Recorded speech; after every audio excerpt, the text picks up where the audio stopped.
90 minutes. That is all it took. 90 minutes between a TikTok block and a bullet through a closed kitchen door. 18-year-old Cassidy Jackson was inside her own home on January 8, 2026. Her girlfriend was there. Her 3-year-old son was there.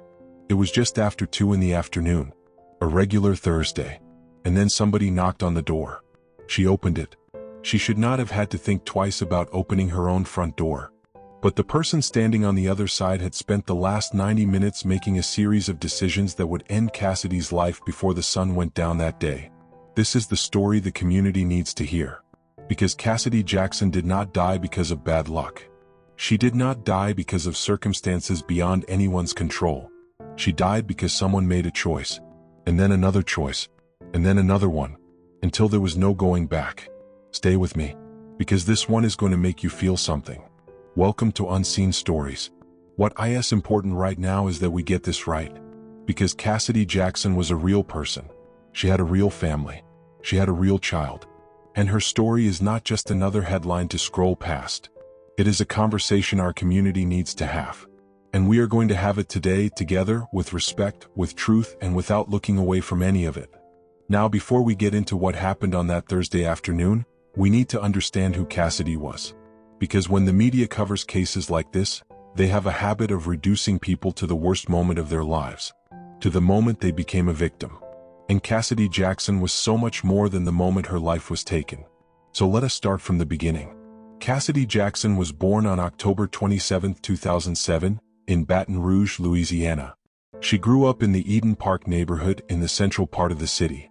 Eden Park is the kind of neighborhood where incomes run low and struggles run deep, but where community still exists, where people still look out for each other, where families still try to build something despite everything working against them.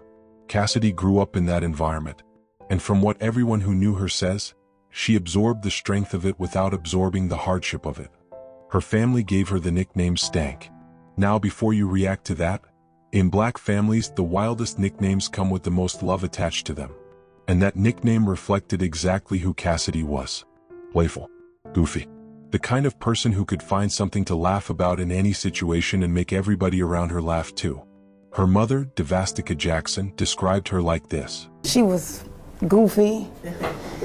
She was full of life. She did hair, makeup, she did lashes. She was a little hustler, a baby hustler. At 18 years old, that tells you everything you need to know about the kind of young woman Cassidy was becoming. She was not waiting for life to hand her something. She was building it with her own hands. And she had real talent. Cassidy was a gifted hairstylist. She specialized in wigs, she did braids, she did lashes, and she was known for her precision, for her perfectionism. She poured her creativity into her craft the way artists do. Not because someone told her to, because it was hers. It was something she built from nothing, and it gave her a sense of capability and independence that mattered deeply to her. She was also a dancer. She performed with a group called RD3. And like most young people her age, she was active on social media, particularly TikTok, where she connected with her community and shared pieces of her life. Her work, her son, her joy. Because yes, at 18 years old, Cassidy Jackson was already a mother. Her son, Javarian Washington Jr., was born in October 2022. That made him 3 years old when his mother was taken from him. Now let us be honest about something here. Becoming a mother as a teenager is not easy under any circumstances. It changes everything. It demands a level of maturity and sacrifice that most adults struggle with. And Cassidy stepped into that role completely. From the moment she held her son, people around her said it was clear. That child was her entire world. Everything she did with Javarian in mind. She went to Job Corps to complete her education while raising him. She came home and devoted herself to building a life for the two of them. She was saving money. She was developing her skills. She had dreams of owning her own salon one day. She talked about it openly. She was not just dreaming either. She was moving toward it. Every client she served was a step closer to independence. Every dollar she earned was a step closer to getting herself and her son into something stable. At 18 years old, Cassidy Jackson had more direction than most people twice her age. And here is something worth noting. When you are a young mother with a child depending on you, your tolerance for chaos becomes very low. Very quickly. You cannot afford emotional instability the way someone without responsibilities can. You start to recognize fast what adds to your peace and what takes from it. And when something takes from it, you have to let it go. Not just for yourself, for your child. That understanding is important, because it explains a decision Cassidy made in the months before she passed. A decision that was healthy, that was right, that should have been safe. But we are going to get there. First, let us talk about who Polasia Banks was. Polasia Banks was 19 years old at the time of this incident. She was also from Baton Rouge. And this is the part where I need the community to sit with me for a moment. Because when we talk about people who do terrible things, we have a tendency to go one of two ways. Either we make them into pure monsters with no humanity, or we make excuses for them. And neither one of those approaches actually helps us understand what happened or prevent it from happening again. So we are going to talk about Polasia Banks as a human being. A flawed, troubled, ultimately destructive human being. But a human being. By most external accounts, Polasia was hardworking. She was known as studious and determined. She came from a difficult environment, one marked by real hardship, real instability, the kind of environment that forces children to grow up faster than they should. And she did not romanticize that environment. She wanted out. She worked toward that goal with discipline and ambition, believing she could outrun her circumstances if she just worked hard enough. Her mother was proud of her. Publicly. Visibly proud. Back in the spring of 2025, Polasia was honored at a school breakfast ceremony. And her mother took to social media to celebrate that moment. She wrote, "One thing for sure, I ain't missing a beat in motherhood. I really did my thing this year. And the best part about it is I did it on my own. Can nobody say they gave a thing. I'm so proud of you, girl. It's only the beginning.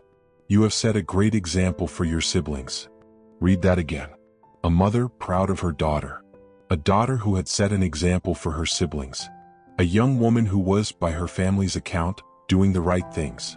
And yet, less than a year after that post was written, that same daughter would be sitting in the East Baton Rouge Parish Prison, charged with taking the life of an 18-year-old girl. How does that happen? That is not a rhetorical question. That is something we genuinely need to examine. Because the distance between, "I'm so proud of you," and "you are charged with first-degree murder," is not as wide as we want to believe. Here is what investigators and those close to the situation would later describe. Polasia was introverted. Socially, she existed on the margins. She was self-described as someone who did not fit neatly into the social environments around her. As she grew older, she gravitated toward women and eventually embraced her identity as a stud. A woman who presents in a traditionally masculine way while dating other women. That in itself is not a problem. That is simply who she was. The problem was something deeper. Something that had nothing to do with who she loved and everything to do with how she loved. Investigators and those familiar with the situation described a pattern in Polasia's romantic life where her entire sense of self-worth became tied to possession, to being chosen, to having access to the person she was with. And when that access was removed, she did not have the emotional tools to process it. Now, when did Polasia and Cassidy's paths cross? At some point in 2025, Cassidy began exploring relationships with women. It was a personal journey. One she was navigating while also being a mother, a student, a hustler, a daughter. She was learning who she was in real time the way young people do. And that journey led her to Polasia Banks. According to Polasia's own statement to police, the two had been dating for several months. She described it as a real relationship. Something serious. Something meaningful to her. Cassidy's girlfriend at the time of her passing told investigators a different story. She said Polasia and Cassidy were not together. And Cassidy's own mother acknowledged there had been some kind of connection between them. Some history. But whatever it was, by January 8, 2026, it was over in Cassidy's eyes. And that gap, that space between what Polasia believed the relationship was and what Cassidy knew it to be, that gap is where everything began to go wrong. Here is something worth understanding about controlling relationships. They rarely look like what we expect from the outside. They do not always start with aggression or obvious danger. Sometimes they start with intensity that feels like passion, with attention that feels like devotion, with closeness that feels like security. And for Cassidy, who was young and still learning what healthy love looked like, what Polasia offered in the beginning probably felt real, probably felt good. But as weeks passed, friends and later investigators would describe the relationship as becoming unhealthy. Polasia grew increasingly jealous. There were repeated calls, constant check-ins, emotional pressure that left Cassidy feeling overwhelmed rather than supported. When you are a young mother trying to build your life, you do not have space for that kind of weight. Cassidy recognized it, and she made a decision. She ended the relationship. She told Polasia directly, "Do not message me. Do not talk to me. Do not come see me. Leave me alone." Polasia did not listen. So Cassidy did the next logical thing. She blocked her. On every platform, including TikTok. To Cassidy, that was the end of the conversation. She had done what people are encouraged to do. She had set a clear boundary and enforced it. She had moved on. She had even started seeing someone new. Someone who brought calm into her life instead of chaos. For the first time in a while, things were starting to feel manageable again. But while Cassidy was moving forward, Polasia was not. Let us talk about what the days leading up to January 8th actually looked like. Because this did not come out of nowhere. And that is one of the most important things to understand about this case. There were signs. There were signals. There were moments where anyone paying close attention could see that Polasia Banks was not processing this breakup the way a healthy person processes loss. After Cassidy ended things and blocked her, Polasia took to TikTok. Now we have all seen this before. Somebody goes through a breakup and they start posting sad captions, cryptic messages. That kind of posting after a breakup is not unusual. People grieve publicly now. That is just the world we live in. But what Polasia was posting went beyond heartbreak content. At one point, she posted content expressing that she no longer wanted to be here at all. Viewers were concerned when they saw that. People who followed her were uneasy. But the general response was to chalk it up to heartbreak. To assume it was just emotion talking. To give it the kind of grace we give young people when they are hurting. And that grace, that assumption that she was just going through it and would come out the other side, may have allowed something dangerous to go unaddressed. Because Polasia was not healing. She was not processing. She was fixating. And there is a difference between those two things that we as a community do not always know how to identify until it is too late. She posted video after video. Dramatic. Desperate. Each one a signal aimed at Cassidy, hoping to pull her back into the conversation. Hoping to make her feel guilty enough to reach out. Hoping to reclaim some form of access to someone who had clearly decided she was done. And Cassidy did not respond. Did not engage. Did not give Polasia the reaction she was looking for. She simply lived her life. Which, for someone like Polasia who had tied her entire sense of worth to being chosen by this specific person, was the most devastating response possible. Not because Cassidy did anything wrong, but because silence to someone who needs control reads as rejection. And rejection to someone who does not have the emotional framework to process it can become something dangerous. Now, Cassidy was not naive. She recognized the behavior. She recognized the pressure. That is exactly why she blocked Polasia on every platform. She was not trying to be cruel. She was trying to be clear. But here is the question that this case forces us to sit with. What do you do when you have done everything right, and it still is not enough to keep you safe?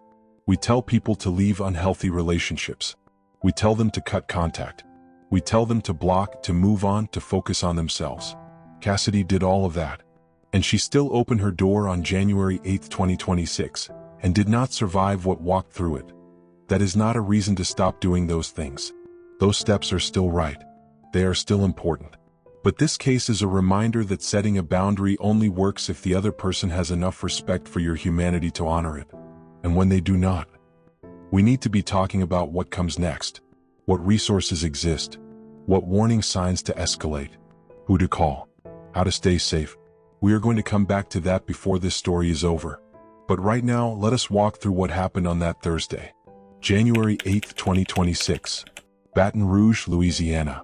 The weather that day was unseasonably warm for January, temperatures climbing into the low 80s. The kind of Louisiana winter day where people roll their windows down and turn on the AC. The kind of day that feels ordinary, relaxed, safe. Cassidy was home on the 1700 block of Columbus Dunn Drive, near Gus Young Avenue. Her girlfriend was with her. Her son Javarian was there too, somewhere else in the house, doing what 3-year-olds do on a slow Thursday afternoon.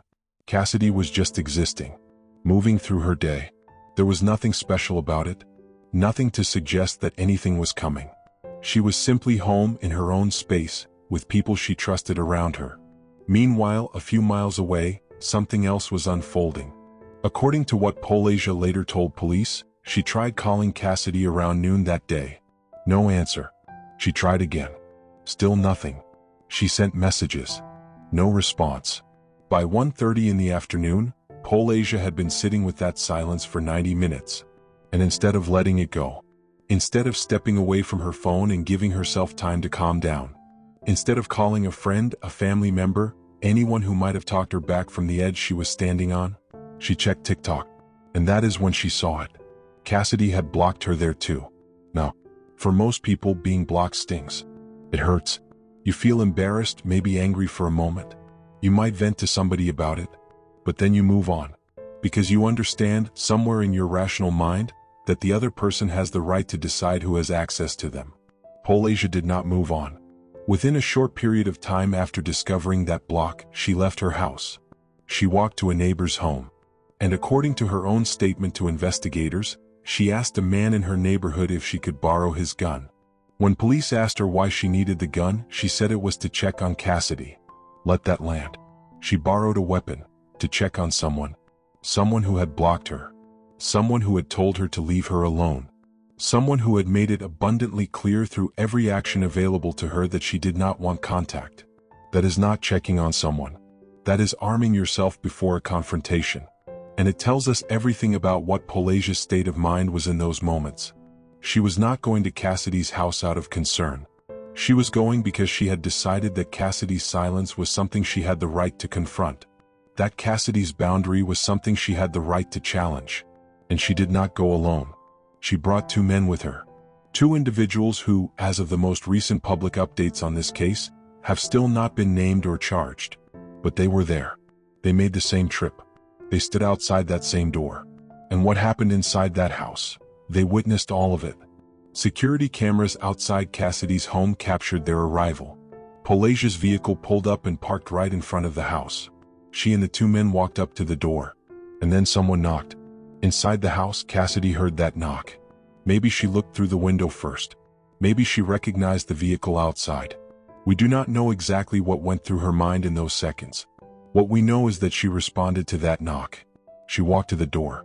She opened it. And according to the arrest affidavit, Polasia Banks and the two men forced their way inside. They did not ask to come in. They did not wait to be invited. They pushed their way into Cassidy's home without permission. Under Louisiana law, that act alone constitutes aggravated burglary, an unauthorized entry into an inhabited dwelling with intent to commit a felony inside. That is a serious felony before a single word was spoken inside that house. Once inside, the confrontation moved to the kitchen almost immediately. Cassidy's girlfriend was present, and according to witness statements, Polasia began demanding answers. She wanted to know why Cassidy had not contacted her between noon and 1:30 that afternoon. She confronted her about being blocked on TikTok. She had forced her way into someone's home, with a borrowed gun, over 90 minutes of unanswered calls and a social media block. And here is what makes that so devastating to process. Cassidy should have been untouchable in that moment. She was in her own house. She had done nothing wrong. She had violated no agreement, hurt no one. She had simply decided she was done with a situation that was not good for her. And someone decided that decision was unacceptable. The argument escalated fast. It turned physical in the kitchen. Cassidy's girlfriend got caught up in the confrontation with Polasia. They were struggling. There was shouting. There was chaos in a space that had been calm and quiet just minutes before. And then, at some point during that physical struggle, the gun that Polasia had tucked in her waistband fell to the kitchen floor. That was a moment. A real moment where everything could have stopped. The gun was on the ground. The confrontation could have ended right there. People could have stepped back, caught their breath, and walked away. But that is not what happened. Cassidy's girlfriend managed to break away from Polasia. And in that moment, her priority was clear. She ran to the other part of the house to check on Javarian, to make sure he was away from what was happening in that kitchen, to protect him. That decision, made out of love and instinct, very likely saved that child's life. But it meant that for a moment, Cassidy was alone with Polasia in that kitchen. and Polasia had picked the gun back up off the floor. Cassidy saw the danger she was in, and she did what any person would do. She fought back. She started pushing Polasia toward the door. She was trying to force her out of the house. She was trying to survive. And for a moment it looked like she might succeed. She managed to push Polasia outside. She slammed the kitchen door shut between them. A closed door. A barrier. Between Cassidy and the person who had come into her home uninvited with a weapon demanding answers for a TikTok block. But doors do not stop bullets. According to Polasia's own statement to police, she stood on the other side of that closed kitchen door, and she fired into it. One shot. The bullet traveled through that closed door and struck Cassidy in the chest. From another part of the house, Cassidy's girlfriend heard the shot. She ran back to the kitchen, and she found Cassidy on the floor, shot, bleeding, holding on inside her own home. Polasia Banks and the two men did not call for help. They did not try to render aid. They did not check on Cassidy. They got back into Polasia's vehicle, and they drove away, leaving an 18-year-old woman, a mother, on her kitchen floor, with her 3-year-old son in the house. Emergency services were called. Paramedics arrived and rushed Cassidy to Our Lady of the Lake Regional Medical Center, one of the leading trauma centers in Louisiana. It was not enough. Cassidy Jackson was pronounced gone at the hospital. 18 years old. Her son was 3. The news of what happened on Columbus Dunn Drive broke across Baton Rouge quickly, and one of the first people to respond publicly was Cassidy's mother, Devastika Jackson. Her grief was not packaged for public consumption. It was not softened or edited. It came out the way real grief comes out when the loss is sudden and violent and makes absolutely no sense. She wrote, "My firstborn child, Bree Cassidy Renee Jackson. I swear to you my baby justice will be served. Didn't give a thing about her 3-year-old son in the next room. My heart feels like a broken glass in a box. My heart feels like a broken glass in a box." How do you even respond to that? You do not. You just sit with it, because that sentence contains everything. The love, the rage, the devastation. The image of a grandmother now having to figure out how to look her grandson in the face and eventually explain to him why his mother is not coming home. No parent should ever have to write words like that. The Baton Rouge community felt the weight of this case immediately, because Cassidy was not a stranger. She was one of theirs. A young woman from the neighborhood, doing hair, raising her baby, working towards something. The kind of person every community has and every community recognizes. And losing her this way, in her own home, over something this senseless, it hit different. Reporters in Baton Rouge covered the story quickly. And Cassidy's mother sat down publicly to speak about her daughter. She said, "She was goofy. She was full of life. She did hair, makeup, she did lashes. She was a little hustler. Baby hustler." And then, when asked directly about the defense's later claim that the incident was accidental, Devastika Jackson did not hesitate. "Do you believe this was accidental? She had time to think about it. She had time to drive here. She had time to ask somebody for a gun. And she had time to pick up her brothers. You know, I don't think it was accidental. She had time." That right there is the statement of a mother who has already done the math, who has already walked herself through every single step of what happened to her child, and who is standing in her grief with absolute clarity about what the evidence shows. And she is not wrong. Because that sequence of events, from the moment Polasia discovered the TikTok block to the moment she fired that gun, was not one impulsive second. It was a series of deliberate decisions. Leave the house. Walk to a neighbor. Ask for a weapon. Recruit 2 people. Drive to Cassidy's address. Force entry. Confront. And when the door was closed between them, fire through it. Each one of those steps required a choice.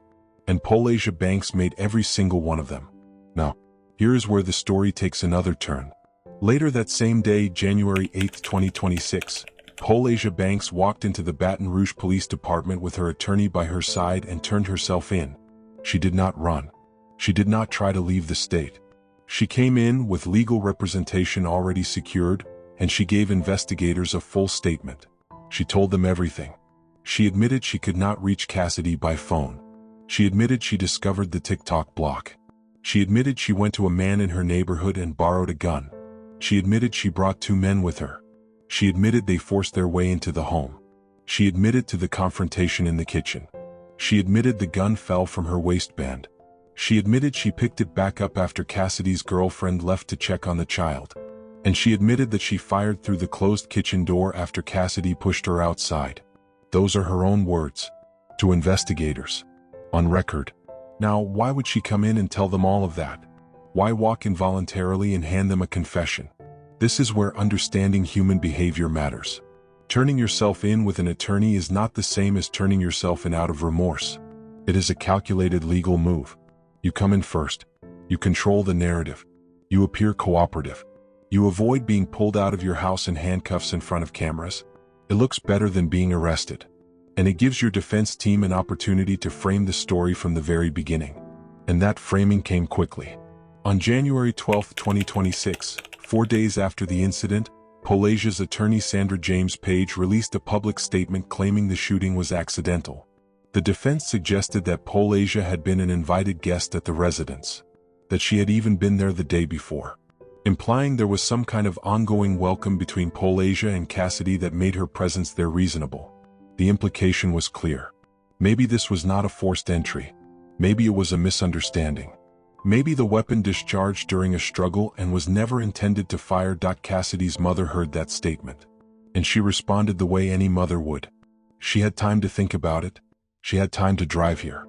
She had time to ask somebody for a gun. And she had time to pick up her brothers. You know, I don't think it was accidental. And Baton Rouge Police Chief T.J. Morse addressed the defense's claim publicly on January 12 as well.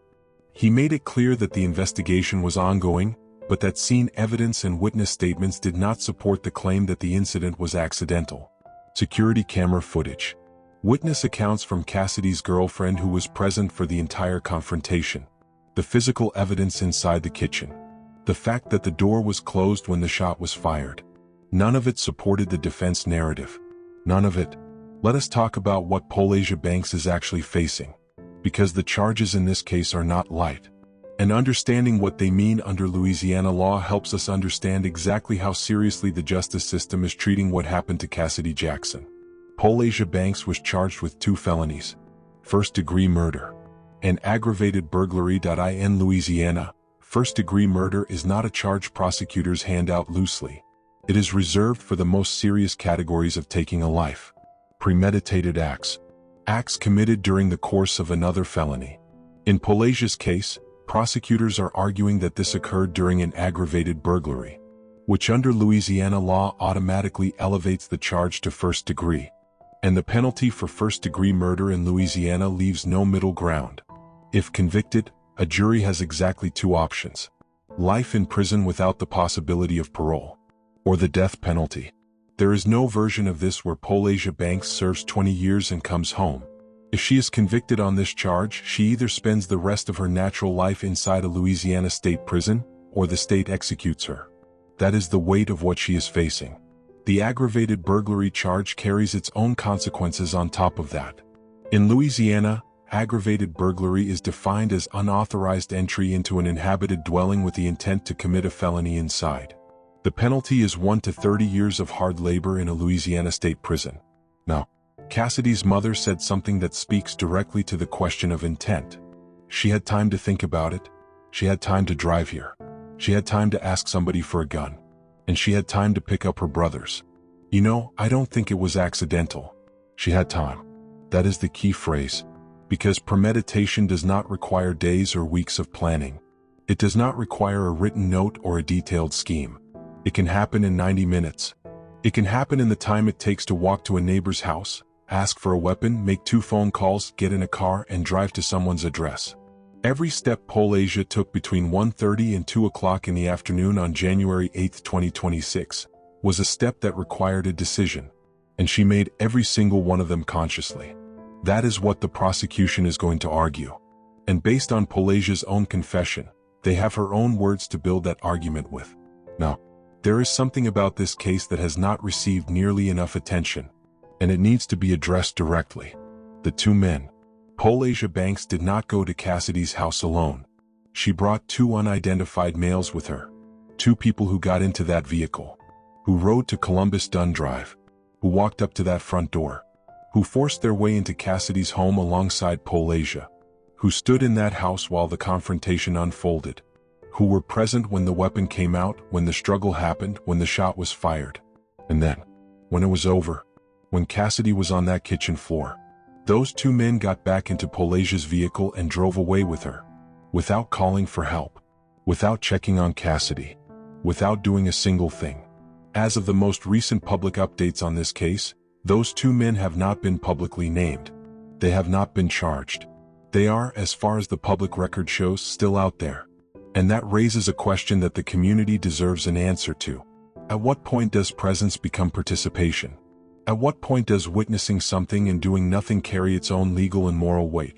These men did not just happen to be nearby when something terrible occurred. They were recruited. They made the trip. They forced entry into an inhabited home alongside someone who was carrying a borrowed weapon. Under Louisiana law, that level of participation in a felony that results in a loss of life carries serious legal consequences. One of those men may also be the individual who provided the weapon in the first place. If that is the case, the question of what he knew and what he expected when he handed it over becomes very significant. The Baton Rouge Police Department has stated publicly that they are working to identify these individuals.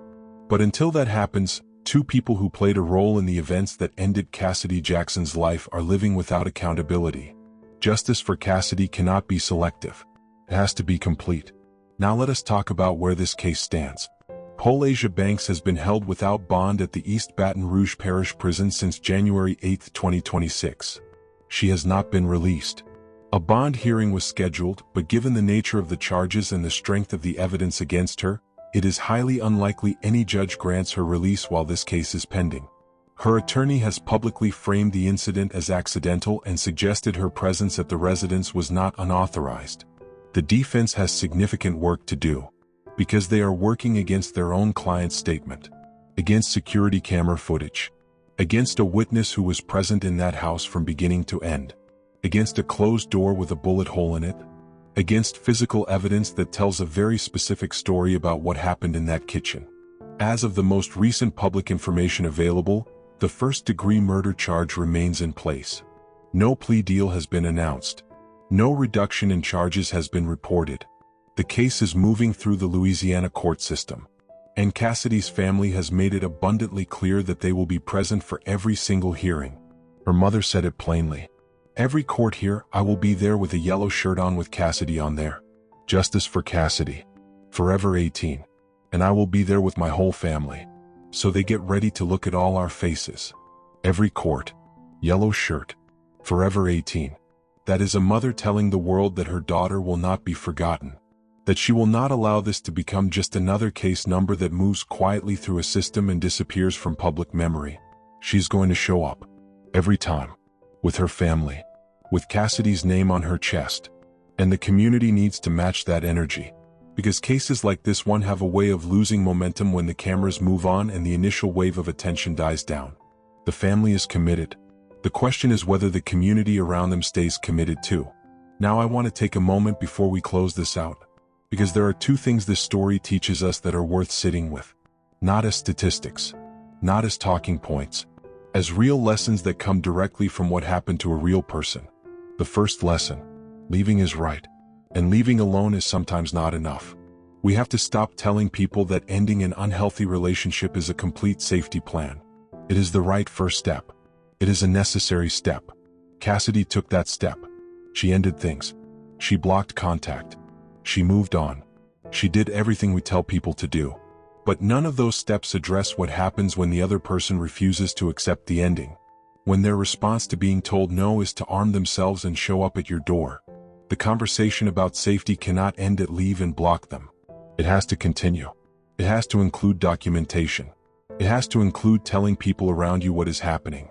It has to include understanding what resources are available, what legal protections exist, what escalation looks like before it reaches a point of no return. Cassidy noticed the controlling behavior. She acted on it. But she may not have fully known how far Polasia was willing to go. And that gap between recognizing danger and knowing how to fully protect yourself from it is where we as a community need to do more. The second lesson: the way we love reflects the work we have done on ourselves. And that work cannot be outsourced to the person we are in a relationship with. Polasia Banks was, by external accounts, a hard-working, ambitious young woman. a daughter her mother was proud of, a student who showed up and performed. But internally, she had built her sense of self-worth entirely around romantic possession, around being chosen, around having access to someone. And when that access was removed, she had nothing to fall back on. No internal foundation. No framework for processing rejection that did not involve control. That is not something that develops overnight. That is something that builds over time, quietly, in the absence of the right conversations, the right guidance, the right emotional education. And our community has historically not always had enough access to those conversations. We have been taught to be strong, to push through, to handle it. But we have not always been taught how to process loss, rejection, and the end of relationships in healthy ways. This is not an excuse for what Polasia did. Nothing excuses what she did. But if we want to prevent the next Cassidy Jackson, we have to be honest about the gaps in how we raise our young people to understand love, boundaries, and what it means when someone tells you they are done. It means they are done. Full stop. And that has to be enough. Cassidy Jackson was 18 years old. She had a 3-year-old son named Javarian Washington Jr. who will grow up with memories instead of milestones, who will reach every age his mother never got to see, who will one day be old enough to search her name and find out exactly what happened to her. And when that day comes, what we have done with her story, whether we honored it or ignored it, whether we learned from it or moved past it, will matter. She was a hairstylist, a dancer, a daughter, a friend, a young woman with a salon in her future and a child she was building everything for. She had a nickname her family gave her out of love. She had a laugh that people remember. She had plans that will never be fulfilled and a life that deserved so much more time than it got. She did not make choices that brought this to her door. She ended something unhealthy. She protected her peace. She moved forward.